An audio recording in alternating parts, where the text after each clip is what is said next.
We are lucky to have food in front of us and clothes at the back of us. Don't you think every child deserves just to experience half of the living standard that we're experiencing right now? Let's consider how the smallest contribution could have the biggest effect on somebody. Let's also consider why people should be the top priority in being saved. We might not be experiencing their living standard, however, that doesn't mean it's not our problem. There's always something that we can do to help. Hands up here who's got children or a small niece or nephew or anything else.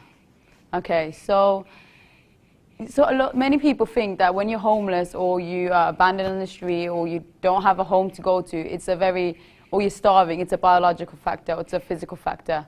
But can you imagine those parents out there who are like helpless and can't help the niece or the nephew or an uncle or an auntie? What I'm getting at is there's a lot more behind it than just physical factors and biological factors. It's all mental as well. The strain on the brain will be incredible, like so difficult to handle. So that's why I'm a big supporter for Comic Relief. It's a well-known organization. However, I want to focus on just one part of Comic Relief, which is known as Red Nose Day, and it's a project that Comic Relief handles. By supporting Red Nose Day organization, we can reach the goal of having a positive impact on human society and by saving children in desperate need. Today I'm going to talk to you, firstly I'm going to give you a brief background about the organization. Then I'm going to tell you what important impact it's had already on people, and then I'm going to tell you how we, the lucky people, can help the less fortunate.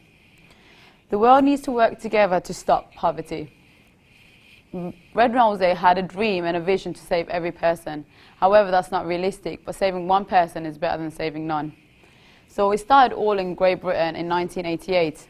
And some people did something funny to raise money, so they did something extraordinary, from climbing mountains to shaving their heads off, so literally anything as long as they could raise money. Then it started to grow geographically, meaning it went to Australia, it went to America. And according to rednoseday.org, America alone in 2015 raised $23 million from just Red Nose Day.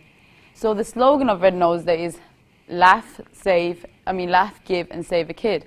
So the story behind that is you have many celebrities like Paul McCartney, David Beckham and Brad Pitt who will do something extraordinary and they'll show you on a TV show and they'll provide you with entertainment, and all you have to do is just sponsor them on what they're doing. However, you don't actually have to be a celebrity to do something extraordinary. So what I mean by this, in England, it's a huge deal, Red Nose Day. So I had a teacher who was very popular, and he had probably hair as long as mine, kid you not. And he said, he was very popular, so he was like, if I get a certain amount of money reached, I will shave all my head off. So nobody believed him, so everyone started to chip in money, and we actually ended up raising $800, which was his limit, and he went in Assembly Hall in front of about 300 people and just shaved every single hair off. And it was a funny moment, but he ended up raising all the money that he wanted to. So it's an entertainment and it's a good cause. Laughter is a universal thing, which is understood by everybody, hence why I think the company is so successful, because they use a great idea to raise money. The success is easy to comprehend. Red Nose Day was able to fund 7.8 million people, US food banks across 50 states. 200,000 more children in the US are reading due to company providing school resources. 1 million preventative diseases fighting drugs, such as malaria, were given to children and pregnant women and people in America and across the world. So that's a general idea how the company's had so much success. However, I decided to look more into like personal stories, and there was on comicrelief.com there's a story, and it was about Peter, who was brought up in Kenya, and he was 11 years old, and he lived with an abusive father and an abusive stepmother, and he decided to flee from home and move to a city called Kisumu in Kenya, where he had to pick up metal, where he lived on the streets, picked up metal to survive and earn money. And that's how Red Nose Day found him, by him doing that type of work. And they were able to provide him with shelter, and they were able to provide him with food. So that was one story. And another story that stuck out to me was Nadia, who lived in Pakistan. She was about 6 years old, and she just wanted an education, something we're all blessed with.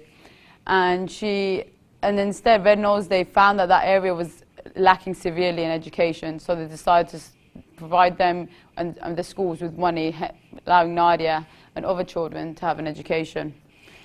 So even though it's a great even though it's great that Red nowadays can help people like Peter and Nadia, there's still many more people in the world that need help. This is how you can help. You just gotta get seriously silly. So basically on the 26th of May on NBC, there will be a TV show held and for about 2 hours, and they will just provide you entertainment. Like, it's not that hard to watch TV every day, we all do it, so it's just not gonna be out of your way to do this. And the best thing about it, you don't have to provide minimum amount of money and you don't have to provide a max. If you want to pay $1, that's fine. If you want to pay $300, that's fine. It's all up to you. So there's still many issues to be resolved. According to CNS.gov, the poverty rate in America alone was 14.8% in 2015, which means 46.7 million were still in the poverty rate, showing there's a long road ahead. It's crazy what the company has already done. Not benefiting us, but changing people's lives drastically. They've provided shelter, they've provided food, they've provided education, they've provided medical care.